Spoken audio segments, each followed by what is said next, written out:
Good morning everyone, welcome to my another new mini blog. So এদিকে এখন ready হয়েছে, যাবো হচ্ছে বর্ধমান গিটার ক্লাসে, মানে গিটার প্র্যাকটিসের জন্য। তারপরে বাবা এদিকে আমাকে বাস স্ট্যান্ডে সাইকেলে করে দিয়ে যায়, তারপরে আমি বাসে করে চলে আসি হচ্ছে দুর্গাপুর স্টেশন। দুর্গাপুর স্টেশনে এসে টিকিট কেটে ফাইনালি গেছে ট্রেনও পেয়ে যায়, আর এইদিকে ট্রেনে বসার সিটও পাই।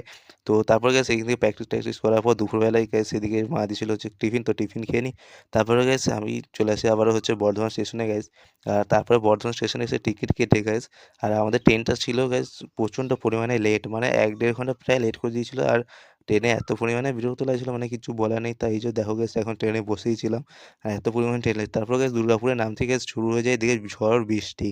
তো প্রচণ্ড বৃষ্টি আর মেঘ ডাকানোই সেরকম। তো তারপরে এখানে বাসে করে চলে আসা হচ্ছে আমাদের ভেঙ্গি কালীবাড়ি। আর কালীবাড়ি এসে গেছে এইদিকে আরও জোরে বৃষ্টি নেমে পড়ে এখানে। আর আমি দেখো গেছে এদিকে ছাতা হাতে করে দাঁড়িয়ে আছি। তো আমার বাড়ি আসতে আসতে গিটারের ব্যাগ ট্যাগ ভিজে গেছিলো, বাবা আমাকে আনতে গেছিলো সাইকেলে করেই। তো বাড়ি এসে গেছে একটু ফ্রেশ ট্রেশ হয়ে তারপরে রাতে খেয়ে নিই। তো বাই বাই, দেখা হচ্ছে পরবর্তী ব্লগ, টাটা।